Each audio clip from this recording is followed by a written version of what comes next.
All right, we are live. Hey, Santiago. Hi, hello.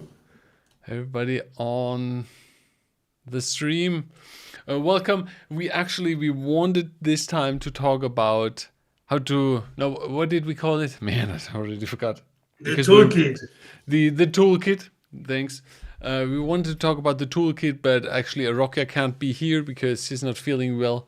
So I made the decision. We are talking about a bit different topics. We're talking about how to become a better engineer today because I want to have him be able to talk about this next time because he already prepared some stuff I know.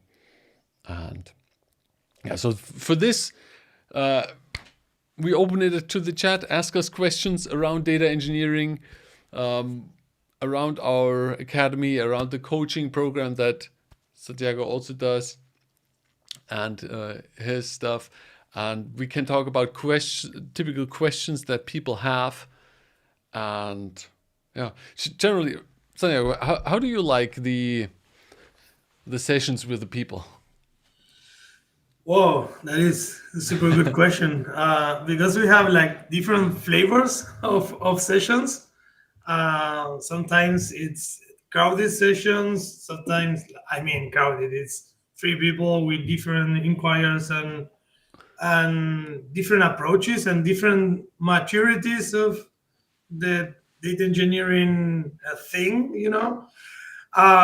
So I tend to obviously reserve some time for each.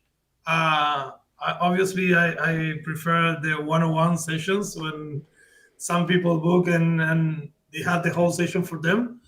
Um, but definitely it's kind of an art because you when someone comes into the sessions, they have their own doubts, their own questions. Sometimes they have the thing of building one project, and it's the first time they are going to work with some tools, or perhaps they don't know uh, nothing about like the data engineering stack, Yeah, and they know more of data science or data analytics, and also they want to like mix things with their own background. So it's this thing of like being and try to motivate them to go into the the dark side of the data engineering and,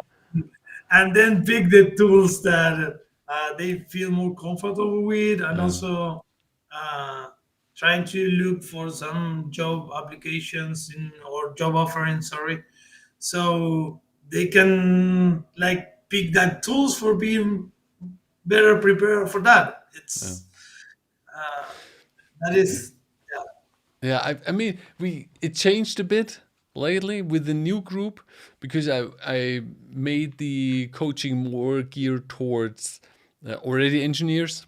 With the last group, that they are already engineers, they want to become better at engineering, and you can see there is a shift of when people try to Mhm. get into it as an analyst, or if you have somebody who is already the engineer and wants to like go out of. Very often that we have topics or we have people that are basically stuck in their position, and Mhm. also with this group, and they want to get out and they want to experience new tools that other companies need and that are basically more future proof, and that is always fun. I love that. Also, we have one who's starting a new job and needs to get basically up to speed. I think it's an interesting shift. I had fun last week, for instance. Last week I did a lot of one on one. No, it was the week before actually, where I did a lot of one on one sessions with people. And then because in the beginning we talk about basically what data set do they want to use, what is interesting for them, and then last week I did the normal coaching where I had a few sessions, also basically getting people aligned, and that's for me always the very interesting and fun part of, okay, now let's start with the structure. Let's we already know the data set from our one-on-one session. Let's figure out which tools do we need. How do we basically build the pipelines, and then actually told them the new ones to from this point on then to go more also in your direction, Santiago, and also join with Arockias, because then we have the rough plan to Yeah, yeah, get and started. I really enjoy. Well, last week I have one session with a super talented student from the coaching, and he has like a ton of experience in on-prem technologies, and he's like shifting and towards the cloud environments. And I mean, sometimes you have all these kind of definitions of the tooling on the cloud and everything, and it's this shift of like you already have your knowledge, you already know how to do this, so now you have to pair up with the tool on the cloud. And this is another thing that usually happen with people that is like stacking in their, you already said that, but is stuck in their jobs because of, perhaps compliance, and they can try new features, new tools. And yeah, that is also good. That is also something that I really enjoy, and also that keep us as coaches like moving and studying and learning new stuff. um, so that is also something that I really enjoy from the sessions. Like you you have your knowledge, you have the like your steps to approach something new, Yeah, um, and you have to combine that with perhaps new questions and new things that come up in the sessions. And that is also something to coach on, like, well, I will approach this way. It's my way. It's not the best. It's not like well documented all over the internet, and we are doing this together. We are like putting our best on this to learn to share knowledge, and yeah. yeah, yeah. It's always a fun thing because we are also not all knowing, right? You always learn together and figure out stuff. So, guys, for everybody who's watching, let us know your questions around data engineering, around our program. In the chat, we're going to help you. Let us know your situation. We can give you some advice on what to do in the situation. Just yesterday, I had a meeting. No, it was, man, the days are going by so fast. It's crazy.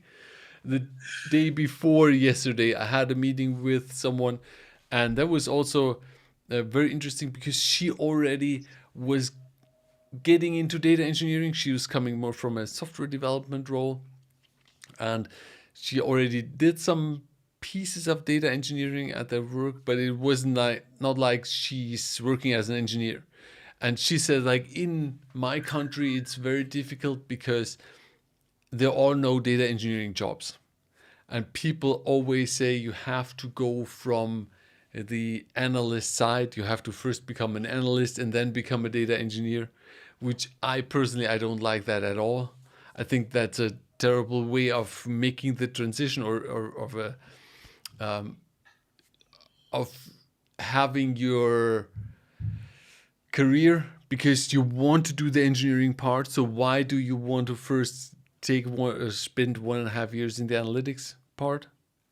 It's better to go more towards, like, I don't know, some platform jobs that maybe not are not named engineer, but that have. So I gave her that tip to focus on that and not waste the time on analyst. Because yes, we as engineers, we need to work with them. We maybe prepare data more for them nowadays, but yeah, it's like I think it's a waste of time. Yeah, and I can talk about that, like switching from medicine to data engineering. but yeah, it's sometimes I feel like the companies, we talk about this like in previous episodes, but it should not be depending on the maturity on the company. Yeah, Mm. I mean, usually companies try to hire fast data scientists or data analysts, and they don't even have their data like well prepared for anything. And it's something that is the way it is. But usually companies tend to try to jump into the wave of these trending topics like Gen AI and Yeah, everything, and they say, "Hey, come get, I need like 10 data scientists," and they don't have the data, and then they build something upon not well prepared data, and they notice that they had to prepare the data. So on that time, they go into the looking and searching for a super well specialized data engineer because they have to like uh, be prepared with the data and everything. And yeah. it's all a mess. It's a fire that you have to. Yeah, it's difficult. But I think, I mean, it's not a bad approach if you realize that, okay, to automate this, to then bring this to the next level, you need the engineer. But a few years back, everybody thought a data scientist is going to solve everything. So that was a big problem. Right? There's a question from Racha. Oh, I'm going to mess up your name. I'm really bad with names. I'm sorry. The question is, which more? I'm guessing where are more opportunities? Azure data engineer or AWS data engineer? I have a strong thing about this, but let's hear from you, Santiago, first.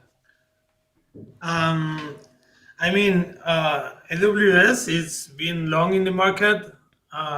Sometimes that is like people is kind of companies is kind of vendor locking to AWS, and that's sometimes what happens. So it can be like more offerings on AWS, but now that Microsoft has a lot of things with OpenAI partnership, I feel like Azure is getting like more market Mm. because of that, and they have this data fabric stuff that is kind of all in one thing for building like the first steps of pipelines, and it's also widely looked for Azure data engineers.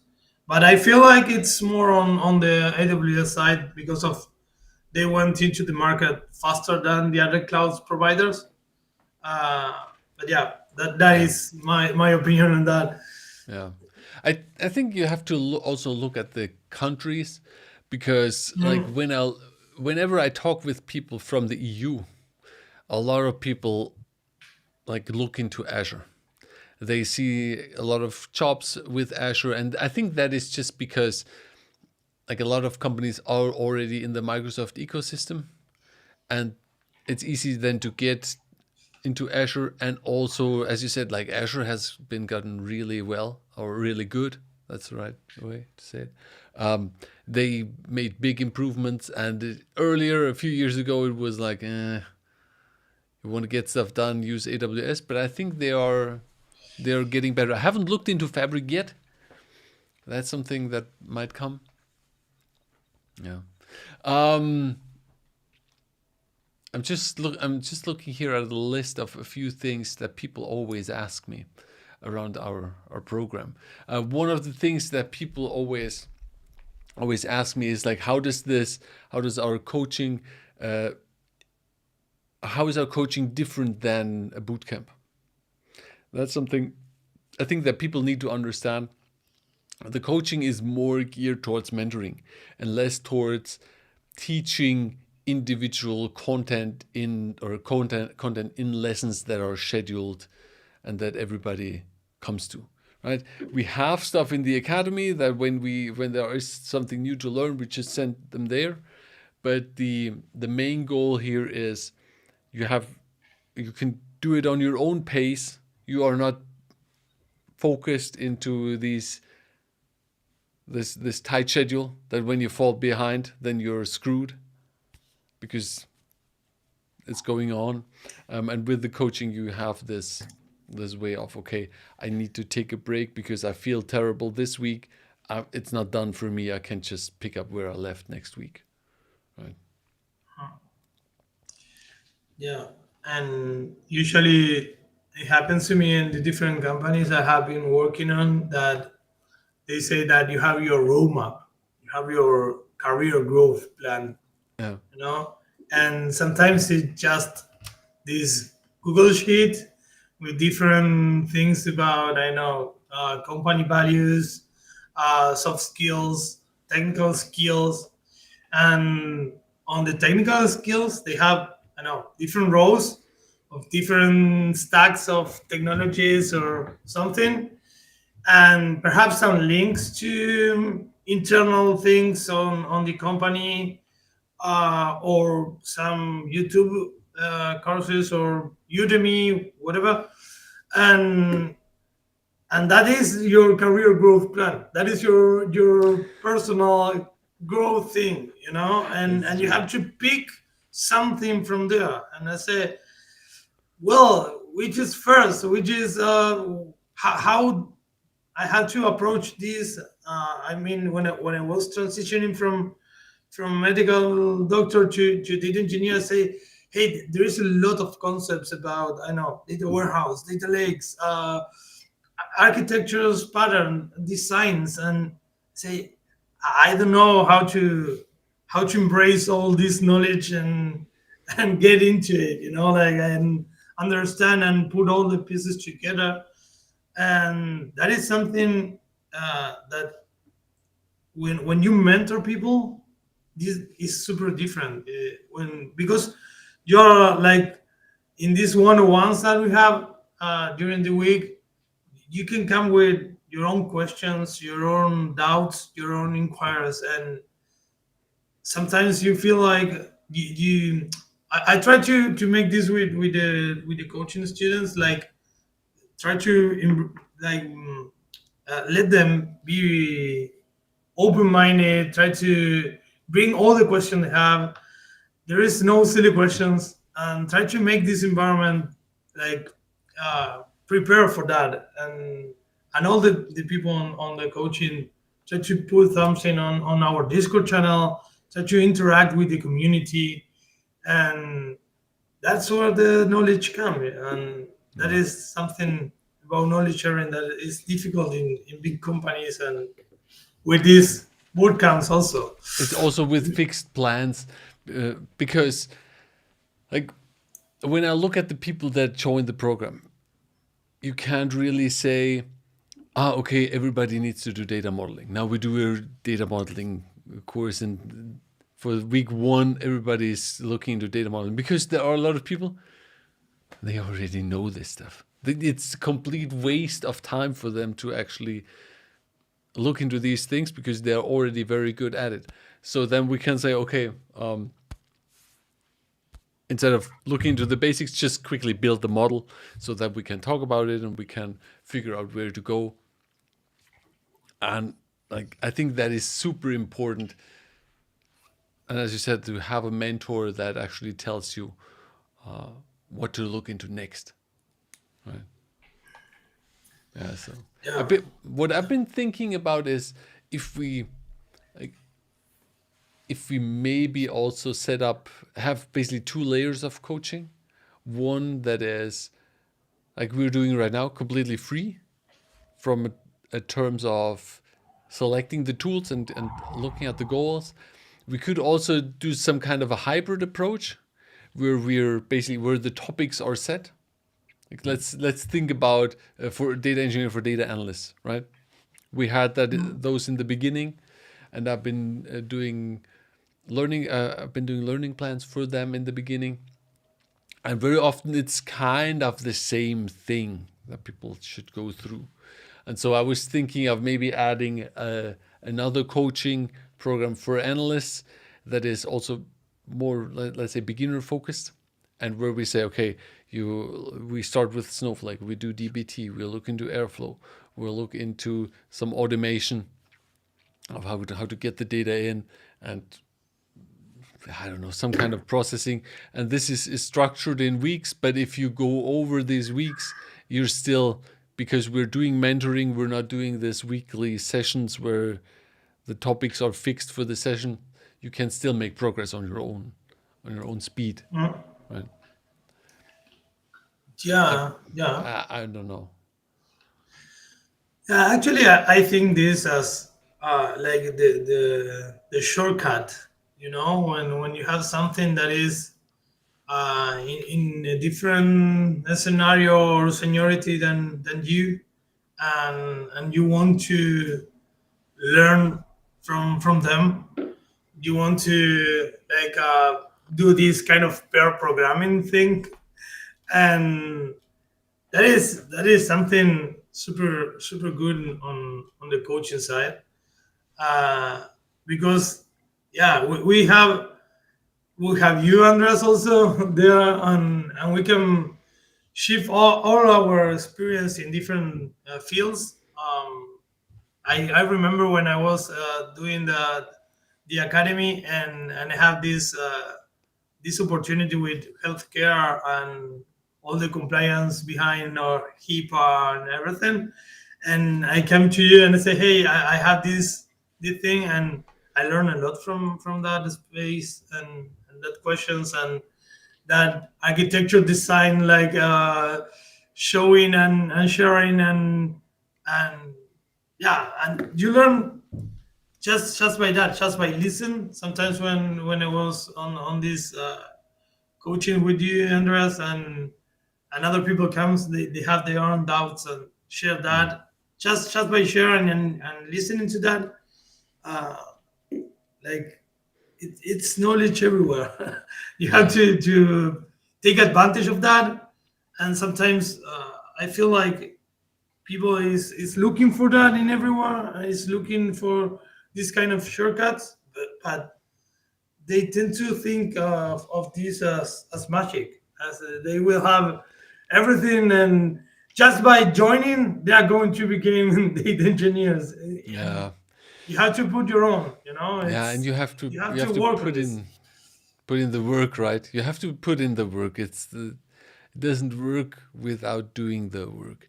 You can join as many sessions as you like, but if you only join the sessions and you never get into the doing part, it's difficult. If you're already an engineer, and yes, these sessions can give you new ideas to look into, and also hearing from other people that are in the sessions what they are struggling with and what they're working on, that can help. But if you then end the session and you do nothing, nothing's going to happen. That's just it's just the same thing, right?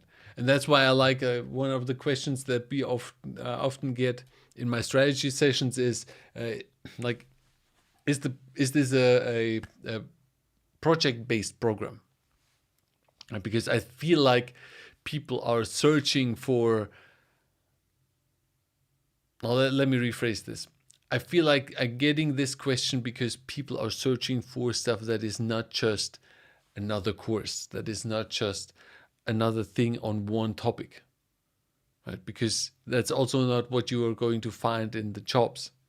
You're not just going to find Snowflake and dbt and then that's it. Like, Yeah, and definitely one thing is I really enjoy and appreciate is like try to work on the mindset of the people. mm, Like definitely you are not going to be prepared for everything that the jobs needs. So you need to be strong on your mindset, and be like into learning, into uh, testing new stuff, into making mistakes. And definitely mistakes are the best thing because you learn a lot from them. yeah, uh, don't do a drop database, but try to like play around with tools, and make mistakes on that.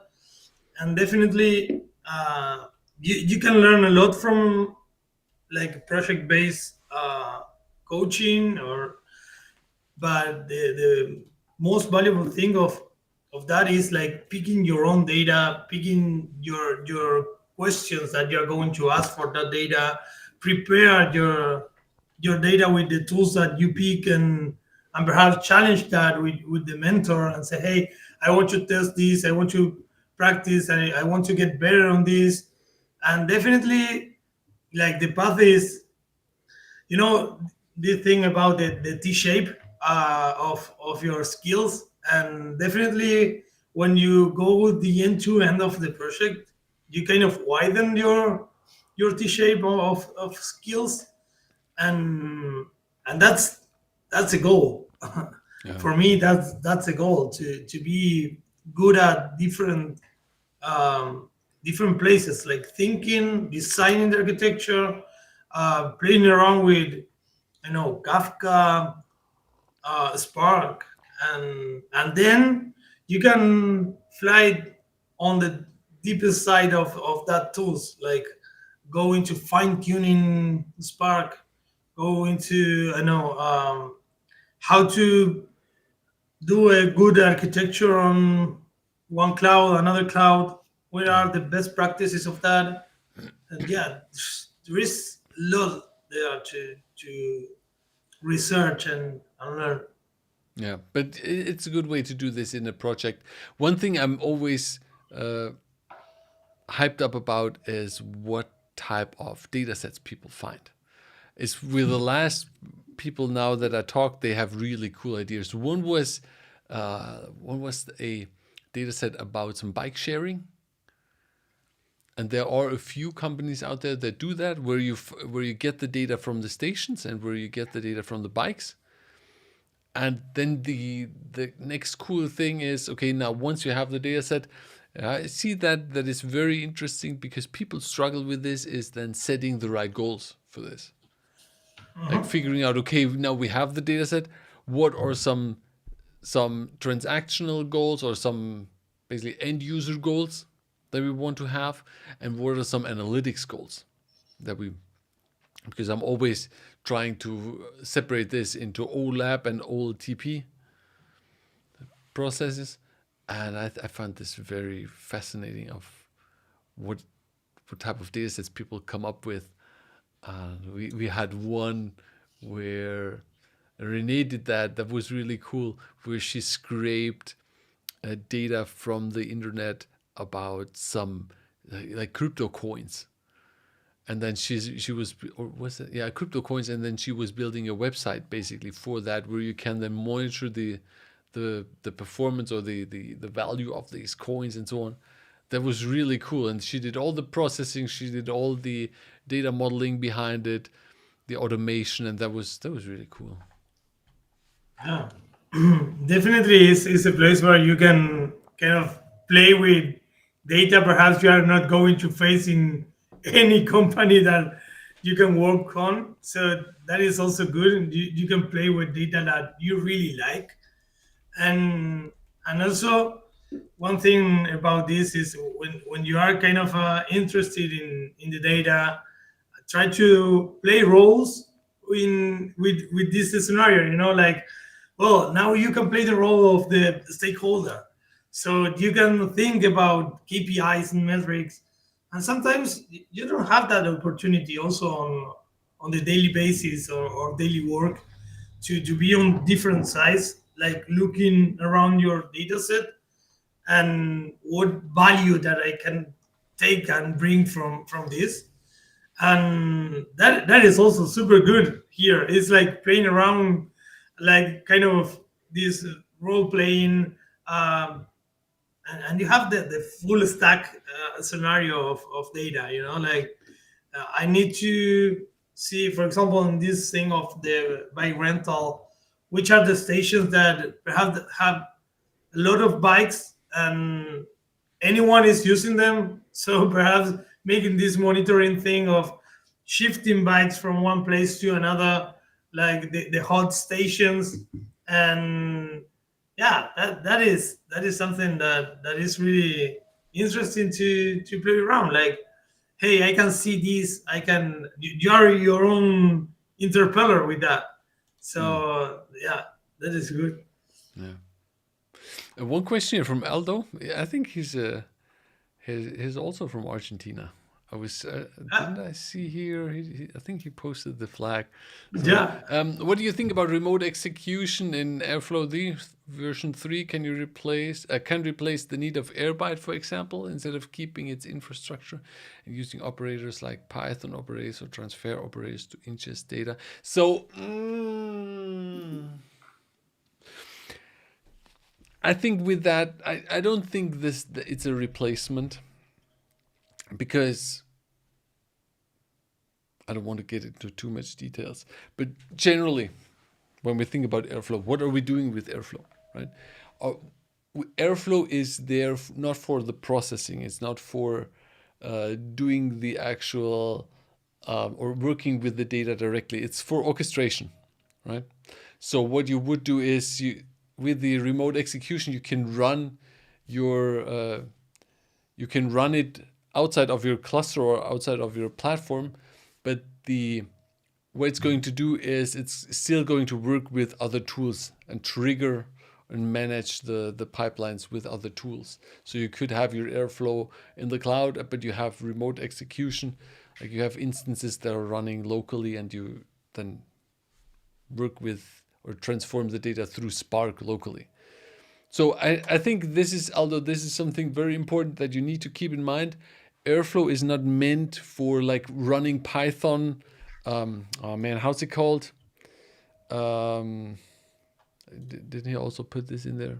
Like Python operators and stuff to transform the data. This is more for working basically remote with tools or scheduling the processing of different tools.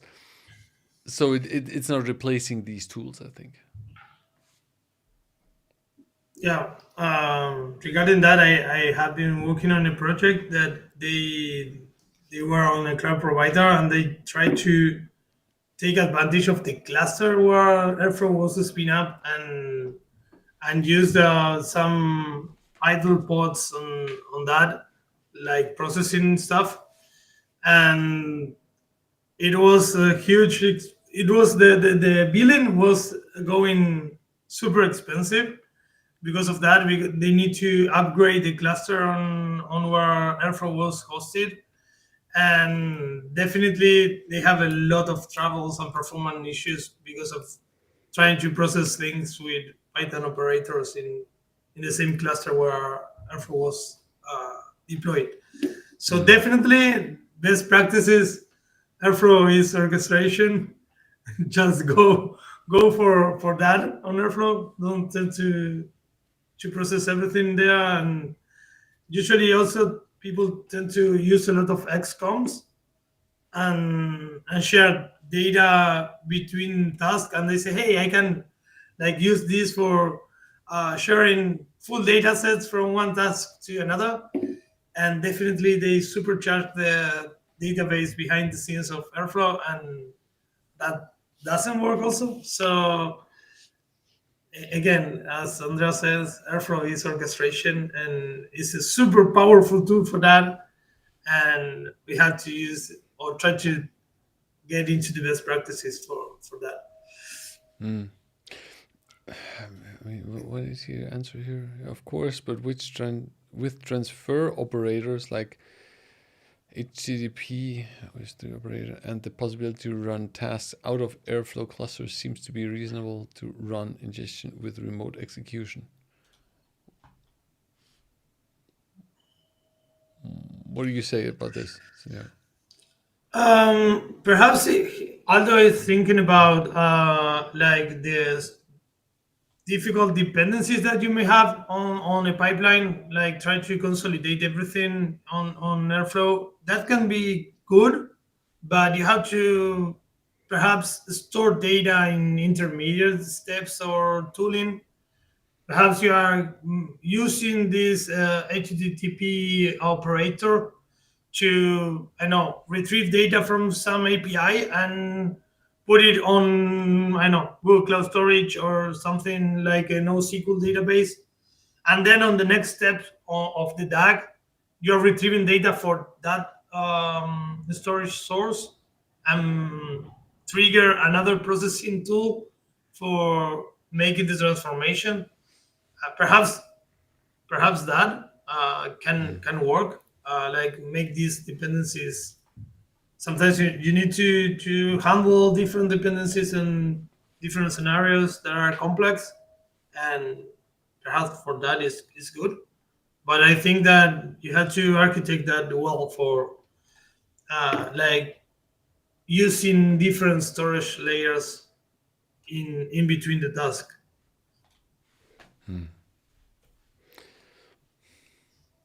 Maybe Aldo can clarify this also a bit more. Dylan asks here, good morning. Did you guys manage to watch day one of the Databricks Summit? If so, what are your thoughts and reactions? I haven't watched it.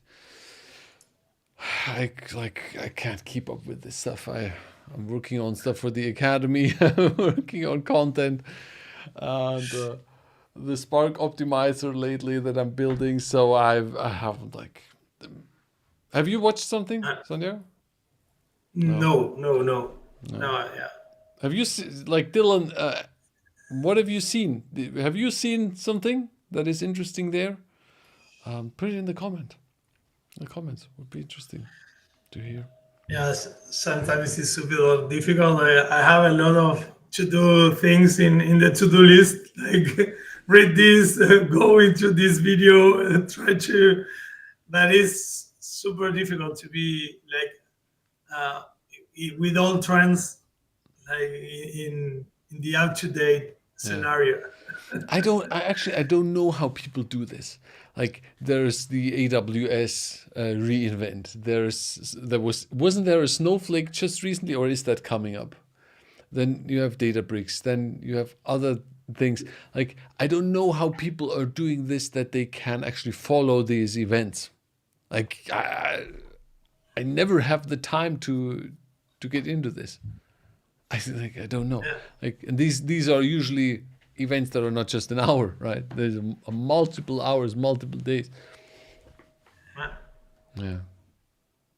Oh, Dylan says. I feel sometimes like these events are kind of a show off or something, but they don't have all that features implemented. And then when you try to test them, say, hey, this is just in preview for some clients, and they I say, don't hey, know.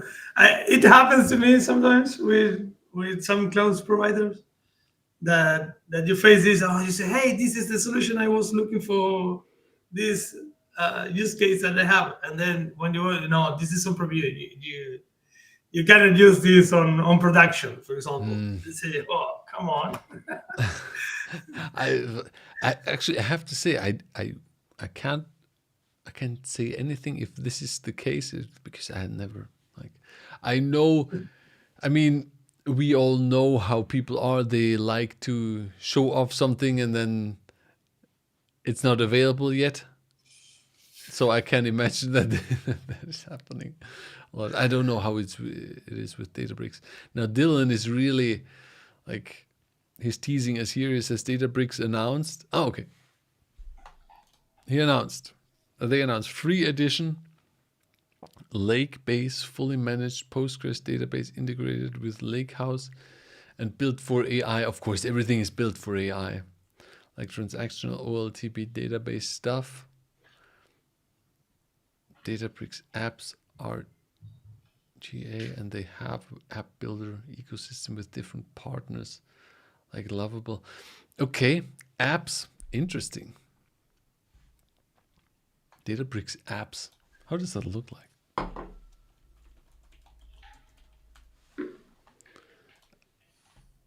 Who bought? So, Is that a visual app that you can build? Looks like it. Right? Yeah, it is. Ah, okay, nice. Let me show this. Yeah, I'm going to share my screen quickly.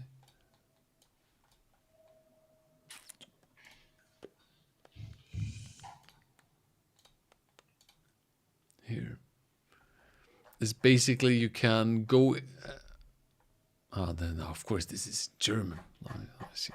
Can I make this in English? Oh, yeah, I think I need to do here. EN. So you can go in. You can. I saw Streamlit here. I saw Streamlit here. Create the app. It's a new app. Yeah, Boom, and then you have that it. is the.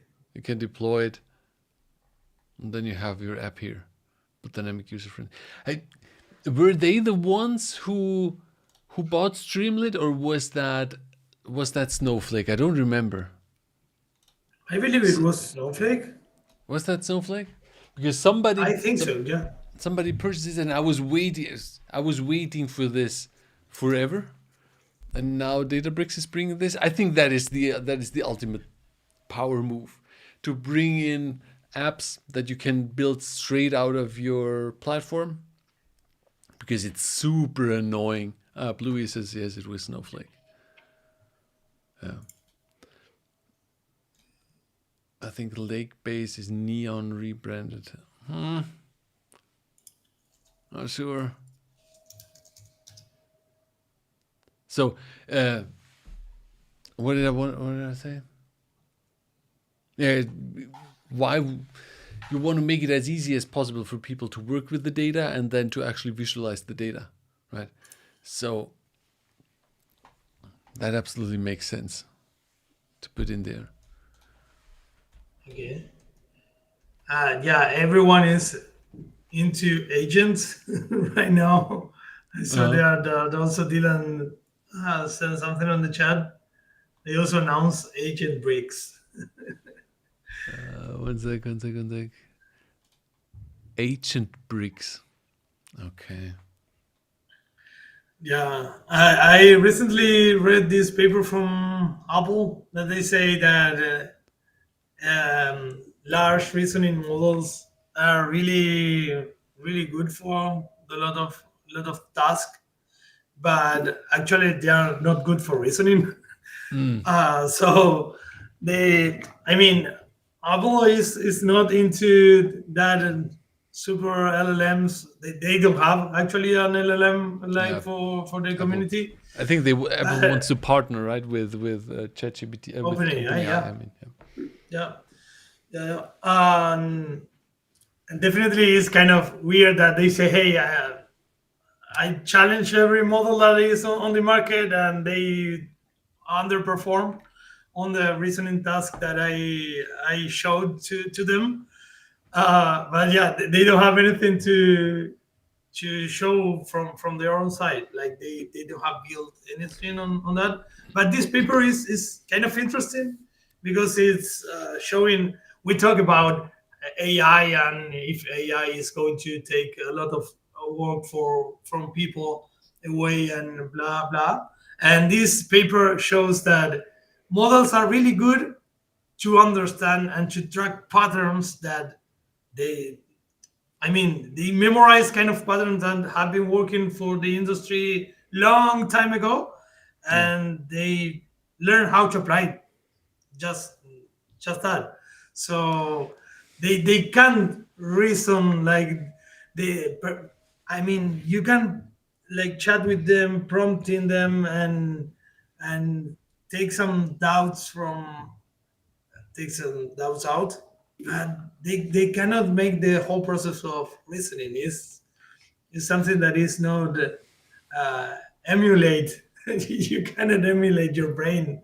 yeah. So I mean, it's also like people were saying, it's a big reveal that there's no really creativity in there, and it cannot come up with new things. Yeah, of course. I mean, I was just listening to, or said, oh, man, what am I saying today? I was just seeing this week, and I thought like, okay, but if you work with ChatGPT, then you know. If you try to have it draw up something that is new, or that like is, what's the right word? I I don't know. Like, right, that is unique. If you're thinking about, oh, okay, I have that problem, I need a new product for something, and it cannot come up with something unique, because it has its knowledge, and it can try to figure out something that it already knows. But if you try to come up with something completely new, it's not that good. I just want to quickly say to Dylan, no, it's all good, Dylan. Perfect. Thanks for sharing this kind of stuff. I think it's super important, and that's why we do these streams also, that people share their stuff. Serverless GPU compute in beta. So that's something, like you said, okay, it's in beta phase that you have serverless GPU compute. Yeah. It's not for everyone, but we're adding it. Um, we don't know when yet. And I mean, right now everybody is working with some kind of MCP servers and AI and agents, and it's just the thing that it feels like you have to have it right now. If how important it is, I don't know. I feel like some people in companies are just looking for trending topics on different social media, and they then go to the VPs of different like domains inside the company and say, "Hey, they are talking about this. We need to implement this on Mm. on our backend on our side. So we have to show the world that we are into trending." Uh, I feel like that is funny sometimes.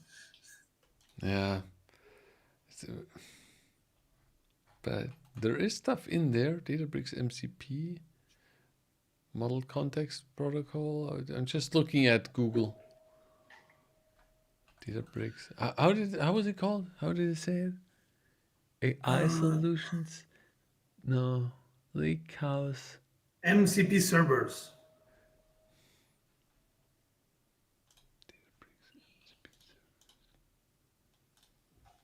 Databricks MCP servers model context protocol. That was 4 days ago. I was thinking like The second, I believe the one that is this. the second one, the third one. Sorry, Which one? it says Databricks MCP server. That is what Dylan. Uh, But this is already from April. So okay, is it called Databricks Summit? Or how's it called? yeah, Databricks Summit.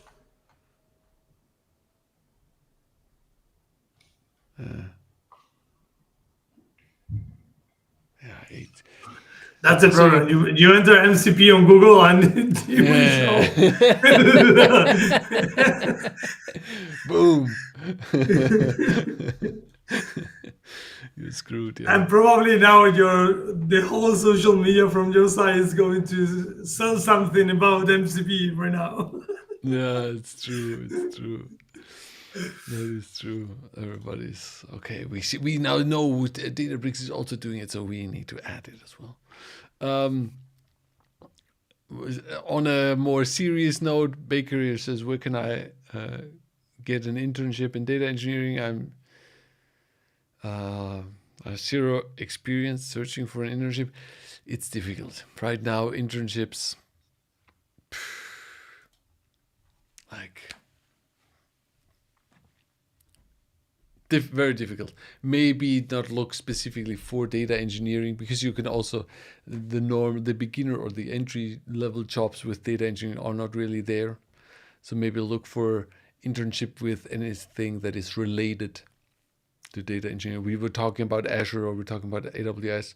Anything related to AWS and Azure, maybe we can get an internship, and this way getting into the thing of working with the cloud, working with data, because ultimately you are going to start working with data, and then making the switch there or getting into it there. Yeah, I will approach that differently. I mean, I will try to go on my own. If I have to start new again, I will try to work on different projects on my own. And for example, I met some tools that I like and try to use them and try to learn about them.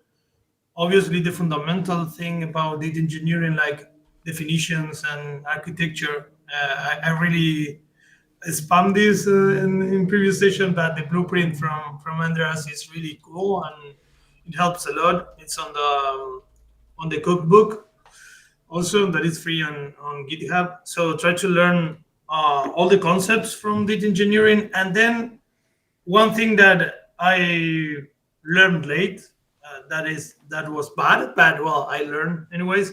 So go to the head of data engineering on companies and try to connect with them through LinkedIn, Twitter, and chat with them about, hey, what are your mainly problems or blockers or something that is like pain points that you have on your architecture, on your end-to-end pipelines. And people usually tend to answer questions that are directed questions. No this of, hey, I want to work with you, and they won't reply that. But if Mm. you tell something about, hey, I look and I read the blog post of you on Netflix, and they say you are working with this architecture. Why you pick this tool? Why didn't you pick this one? And when you go into kind of that questions, people is willing to help. Is willing to share the knowledge, Mm. and you can take huge advantage from that. So I strongly recommend that. Like play with, go into the blog of huge Manx companies and read the tooling, the architecture they're using, and try to challenge that with VPs of engineering, or try to look for them. They are available. You only need to Google that. Who is the people in charge of the engineering team, and perhaps you cannot talk with them but like directly, but they are going to redirect you to a good engineer on their team. And yeah, and you can take advantage of that. So that will be my approach right now. Mm. I think it's a good approach, and also you learn what are people actually needing, right? Yeah, If you're starting out and you have no idea, and I know it's also like with the academy, we have so much stuff in the academy, right? That's why I built these roadmaps for people to give them a bit of a direction of what to look into. But you can, of course, you can always go above and beyond, because also these questions, like what to specifically look into, that depends a bit on the location where you're searching. If you're searching for a job in Germany, that might be a bit different than if you're searching a job in, I don't know, in Argentina, right? Because people are working on different projects, there are different types of companies, different industries. So I think, but one thing here, and Aldo said this, this is one thing for, this is for beginners. It's also important for people that we coach that are already engineers and want to get better. Is like build a strong portfolio, right? Build a strong portfolio with very good examples that show value, potential, understand the concepts, get a job easily, or then take the next step, get the next job. Because I think one of the things also for experienced engineers is it's difficult for them to show what they can do. Right? You're at the job, you're working for 3-4 years, but everything that you do is under how's it called? Um, like you can't share this with the public, yeah, right? yeah, the outside world. You're kind of compliance. You have Yeah. compliance issues with the company. Yeah, So this way you can say, okay, I'm going to go in and I'm going to use the tools that I use now, and I'm going to build a portfolio on GitHub. I'm going to post about it on LinkedIn. And that's also one thing that is important: portfolio building and then talking about it. And LinkedIn is the platform that people come to when you apply to jobs. They're going to search your profile, they're going to look up what you're posting about. And so it's not about becoming that influencer. You don't need to become an influencer to use it. It's for adding stuff to your profile that once you get a job or trying to get a job in 2 years, people can come back and they see, okay, Santiago is posting all the time about these topics and he has his own views, and he maybe teaches people a bit about it. yeah. That's That very is important. also something to spoil out from the coaching. We usually encourage students to make some posts on Medium or another blog post, or we encourage them to do that. We help them to like consolidate all the posts and review that. So that is something really, really, really important. Yeah. And as Andreas says, you perhaps you have signed an NDA with the company, and you can widely open talk about the cool stuff you have done. So definitely, it's a good idea to work on something similar, but on your own side, so you can Yeah. show to the community, and also some learning points that you got, and some eureka moments that you come into in your daily basis work. Yeah. I I mean, what I set up a few weeks ago is I set up a 12-week challenge for people. This is I give this to the coaching students, but I also this is where everybody that now joins the academy gets subscribed to. And basically, the goal is to every week create some kind of piece of content, post it wherever, and then I have a form where people can come in and they can put their the content that they created in there. And this way, I can share it as well on my LinkedIn, and people get a bit more motivated. It's the wrong word. I don't know what it is today with me and words. Accountable. Get a bit more accountable to themselves, right? Because they know every week I need to do something and not just slack off and I'm going to do something next week. I'm going to do something next week, and then 2 months are gone out of the 6. So yeah, Yeah, time flies. it's true. Um,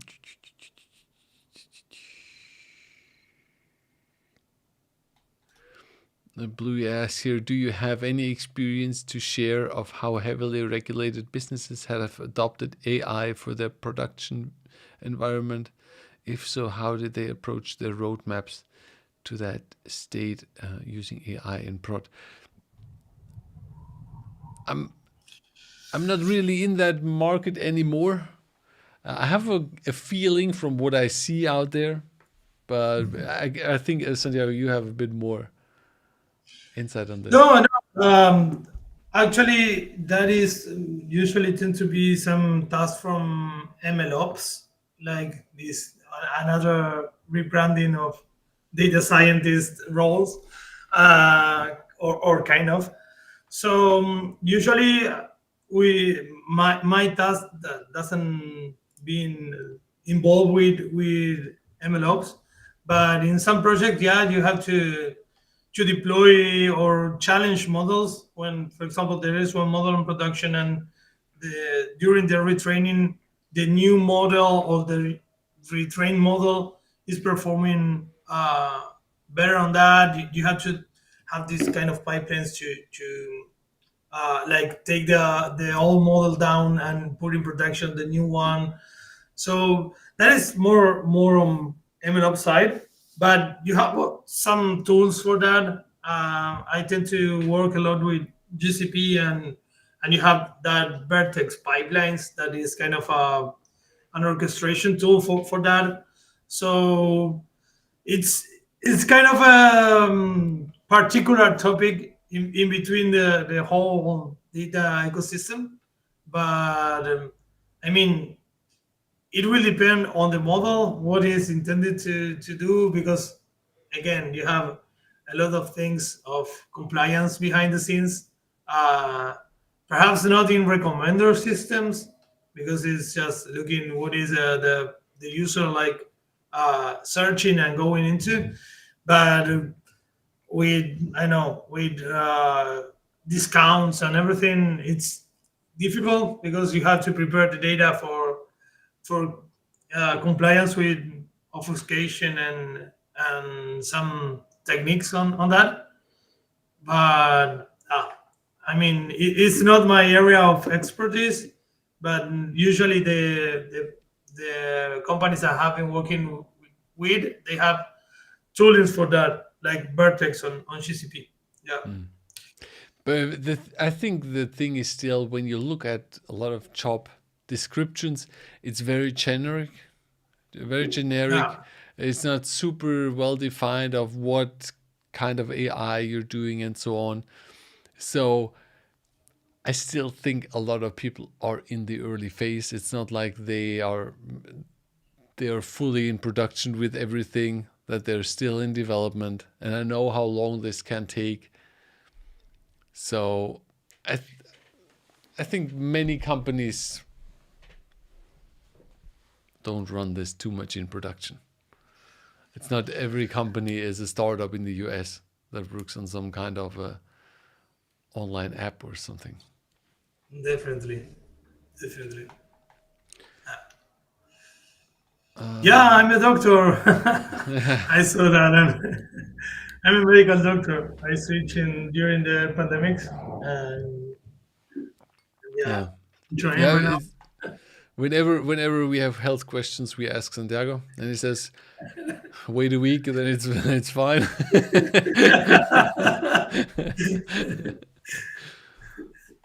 True story.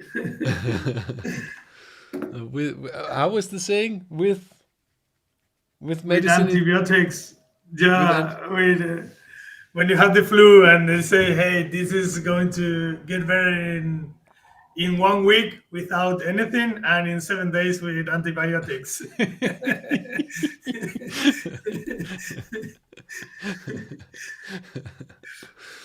Oh man. That's my Um. quote. Yeah. Yeah. So then let's wrap up here. We're already an hour in. Um. Okay. It was a fun session. It was always fun chatting with you. I hope we answered a few questions. I feel like people were giving us, like Dylan, were giving us a lot of input. We learned also a bit this stream. Yeah. Thank you, So Dylan. thanks, Dylan. Everybody have an awesome day. The week is almost over. It's Tuesday, Thursday. Tomorrow I have coaching. I need to. Yeah. By the way, I like with the coaching that we added the Telegram channel. I like that we moved from Discord to Telegram. I feel like people are more active and it's easier to communicate. And what I really like is that I can get in and that I use that a lot. That I either write or do a speech message or just talk something in, or that I record a short video.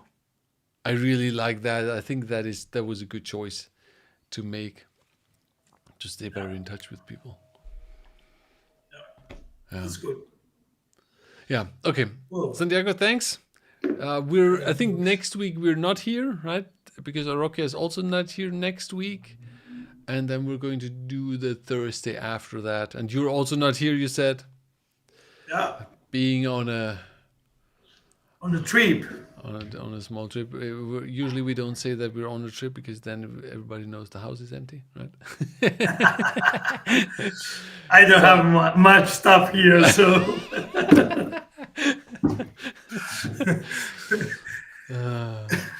Yeah. Okay. Guys, thanks everybody. Thanks Aldo, Dylan, Bluey, and everybody else. We're seeing each other in 2 weeks. Maybe I'm going to come on next week with another live stream, just myself. And then yeah, thanks. Bye. thanks for you. Bye.